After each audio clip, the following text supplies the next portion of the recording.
এতিয়ালৈকে আমাৰ চাৰিওফালৰ পৰা আমাৰ প্ৰচাৰ অভিযান সুন্দৰভাৱে আগবাঢ়িছে।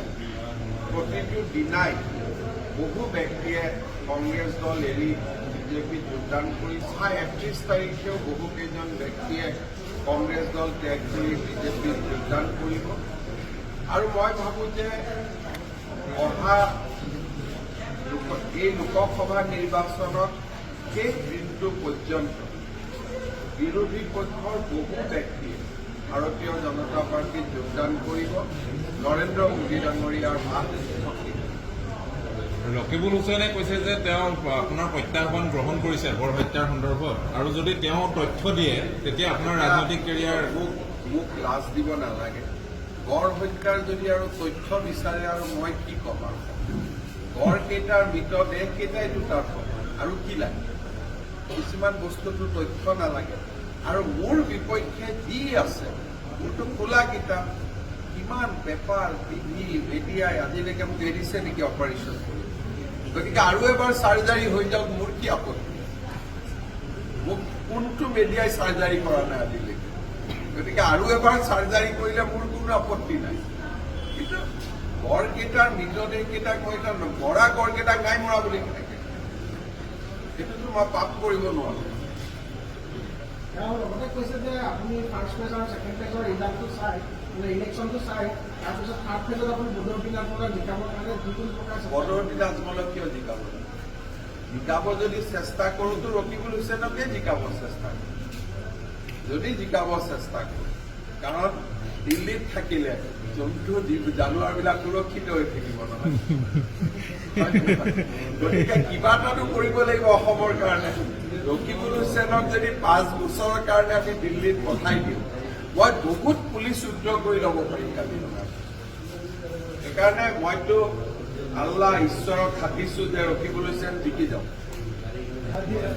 যিহেতু আপুনি কৈছে যে কংগ্ৰেছ দল প্ৰতিদিনে বিজেপিত যোগদান কৰি আছে, কংগ্ৰেছ দল লোকৰ নিৰ্বাচনত যেতিয়া শেষ হ'ব তেতিয়া কংগ্ৰেছ থাকিব নহয়।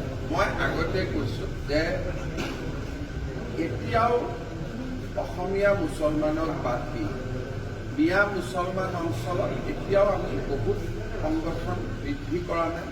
কাৰণ এটা সময় লাগে। 2026 চনৰ ভিতৰত অসমীয়া মানুহ, হিন্দু মুছলমান, ভাৰতীয় মানুহ, বেংগলী, হিন্দী ভাষী, মাৰোৱাৰী ভাষী, নেপালী ভাষী যিমান আছে সকলো যোগদান কৰিব। আৰু মিয়া মুছলমানসকলেও 2032 চনৰ ভিতৰত বিজেপিত যোগদান কৰিব। গতিকে একেবাৰে পূৰ্ণ হওঁতে সময় লাগিব। কাৰণ ৰকিবুল হুছেইনটো বিজেপিত নাহে, ৰেকিবুদ্দিন আহমেদটো বিজেপিত নাহে, জাকিৰ সিকদাৰ নাহিব, নুৰুল হুদা নাহিব। গতিকে নাহা লিষ্ট এখনো আছে। কিন্তু মোটামুটি ৰাজীৱ ভৱনত আপুনি আমি যেনেকে ইয়াত শংকৰ উৎসৱ পাতো, ৰাজীৱ ভৱনতো খালি এটা শ্লোগানে চলি থাকিব। কিন্তু 32ত সেইটো নহয়। তাৰ আগতে ভূপেন বৰা অহাৰ কথা। ভূপেন বৰা 2025 যেনেকে মোদী গেৰেণ্টি থাকে, এইটো হিমন্ত গেৰেণ্টি। 2025 ঠিক জানুৱাৰী, ফেব্ৰুৱাৰী, মাৰ্চ এনেকুৱা মাহতে আহিব। আপোনালোকে বেছি লাজ দি থাকিলে দিগদাৰ হ'ব। আপোনালোকে একো এই প্ৰশ্নটো মোক সুধি নাথাকিলে 2025ত আহিব। কিন্তু লাজ দি থাকিলেতো অলপ দেৰি হ'ব। গতিকে আপোনালোকে যদি হিমন্ত গেৰেণ্টিটো সফল হোৱাটো বিচাৰিছে, তেতিয়াহ'লে বেছি লাজ দি নাথাকিব। কাৰণ তেওঁকতো আমি সন্মানেৰেহে আনিম। আমিতো তেওঁক বিধায়ক কৰিব আনিম, মন্ত্ৰী কৰিব আনিম। এতিয়া তেওঁ মুখ্যমন্ত্ৰীও হ'ব খুজিছে, আমি সেইটোও চিন্তা কৰিম বিজেপিৰ। এতিয়া যদি ভাল মানুহ এজন মুখ্যমন্ত্ৰী হয় আমাৰ কি আপত্তি আছে। গতিকে বিজেপিয়েতো আমি নেতা বনাওঁ। মইতো কংগ্ৰেছৰ পৰা আনি মোক বিজেপিয়ে মুখ্যমন্ত্ৰী বনাওঁ।